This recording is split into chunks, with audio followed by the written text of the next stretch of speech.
Hello everyone! It's me again, Teacher Joanne.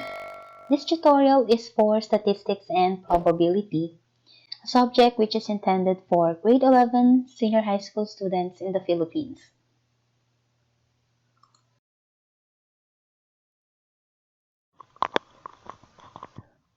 So for today's objectives, at the end of the lesson, the learners will be able to formulate the appropriate null and alternative hypothesis on a population mean, and identifies the appropriate form of the test statistic when the population variance is assumed to be known, the population variance is assumed to be unknown, and the central limit theorem is to be used.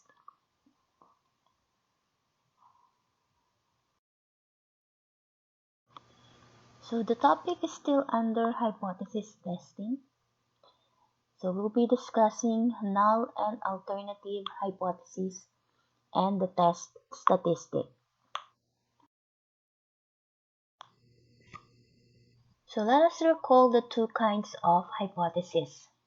So again, we have the null hypothesis denoted by HO and the alternative hypothesis denoted by HA. So null hypothesis is a statement that there is no difference between a parameter and a specific value. It is a claim that denotes absence, such as absence of difference, absence of relationship or equality to a certain value, and the like. And we use equal sign symbol for the null hypothesis. So for alternative hypothesis, so it is the opposite of negation of the null hypothesis. It is a statement that there exists a difference between a parameter and a specific value. So it is a claim that denotes presence, such as presence of difference, presence of relationship or inequality to a certain value, and the like. And for the symbol, we have the not equal to, the less than, and the greater than symbol. So how do we actually formulate a hypothesis? So let's have an example. So let's say the claim is the average monthly income of Filipino families who belong to low income bracket is 10,000 pesos. So for our null hypothesis, so we could say that the average monthly income of Filipino families who belong to low income bracket is equal to 10,000 pesos. So we use is equal to, and in symbol we have mean is equal to 10,000. Now for our alternative hypothesis, so that will be the average monthly income of Filipino families who belong to low income bracket is not equal to 10,000 pesos. So we just actually negate our null hypothesis. So for our null hypothesis, it's equal to. So for our alternative hypothesis, we use is not equal to. So in symbol, we have mean is not equal to 10,000.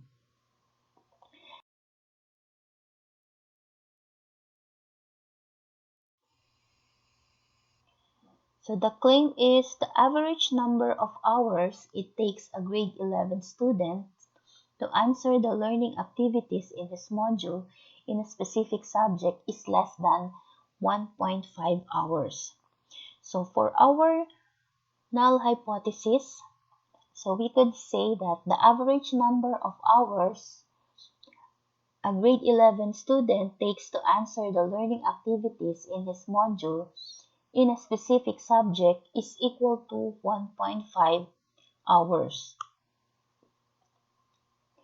So in symbol we have mean equals 1.5. Then for our alternative hypothesis, so we could say the average number of hours it takes a grade 11 students to answer the learning activities in this module in a specific subject is less than 1.5 hours. So since we have that on the claim, so we use that for our alternative hypothesis. So in symbol, that is mean less than 1.5 hours.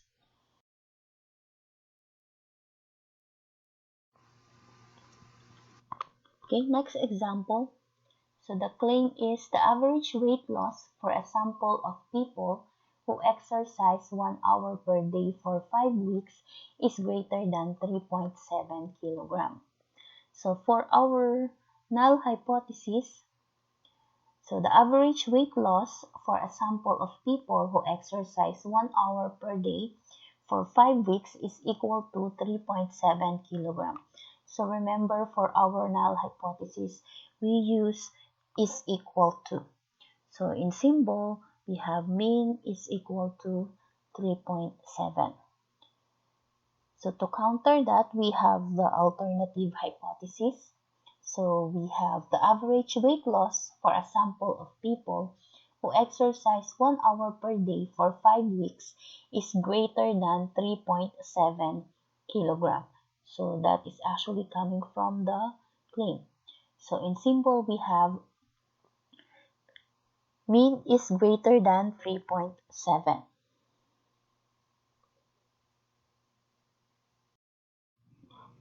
So next we have the test statistic. So the test statistic is used for testing our hypothesis so that we would know whether to accept or reject our null hypothesis. So there are actually different types of test statistic. So let us discuss some of them. So we have the ztest. So ztest is used when the population variance or the standard deviation is known. So it is also used when our sample is greater than or equal to 30 or the central limit theorem is being used. So the formula for the z-test is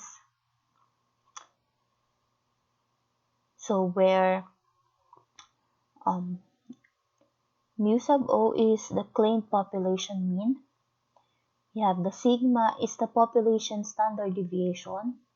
We have the x bar is the sample mean. And the n is the sample size.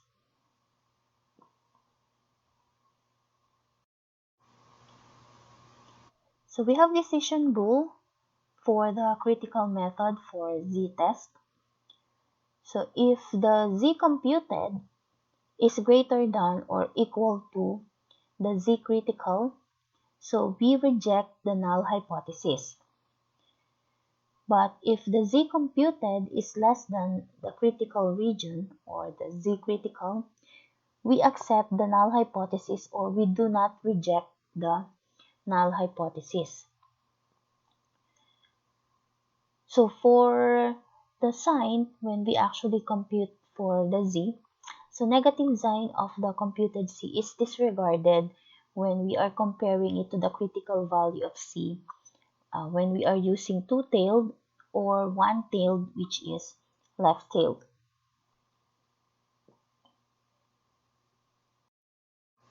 So next type of test, we have the t-test. So when do we actually use t-test? So it is used when the population variance or standard deviation is unknown. So earlier, z-test if the variance and the standard deviation of the population is known. But if it is unknown, we use t-test. So it's also used when our sample size is less than 30. So for the formula, here it is. So the only difference is the standard deviation. So here, we will be using the sample standard deviation, which is denoted by S. So same thing, mu sub O is the population mean, X bar is the sample mean, and N is the sample size. So for the decision rule, so if the t computed is greater than or equal to the t critical, we reject the null hypothesis. And if it's less than, So T computed is less than the T critical, we do not reject the null hypothesis. So same thing with the ztest for the decision rule. And also, the negative sign is disregarded when we are comparing the critical value of T when it is two-tailed or one-tailed, which is left-tailed.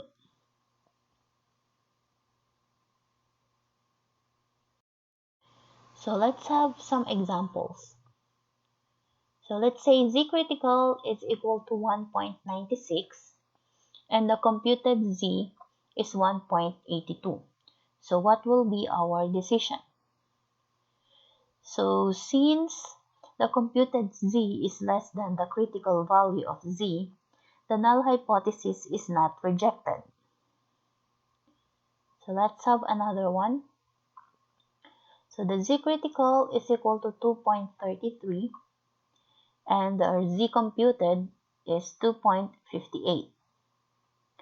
So our decision would be, since the computed Z is greater than the critical value of Z, the null hypothesis is rejected.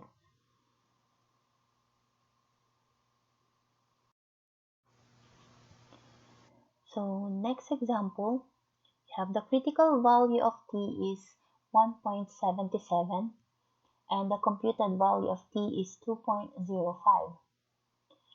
So since the computed T is greater than the critical value of T, the null hypothesis is rejected. The next example, T critical is 2.52 and T computed is 2.24. And since the computed T is less than the critical value of T, the null hypothesis is not rejected.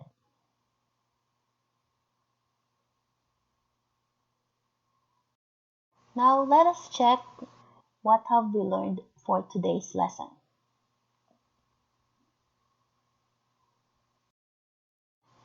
So identify whether the following is a null or alternative hypothesis. For number 1, the average age of grade 11 students is 17 years old. Number 2, the mean content of citric acid in a bottle of juice drink is not equal to 2 ml.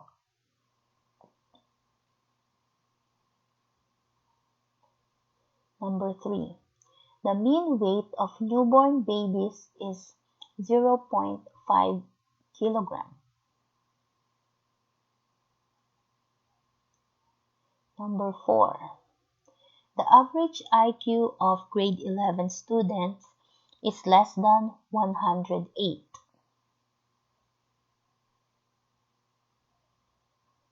And number 5, the average monthly salary of private school teachers is greater than 20,000 pesos.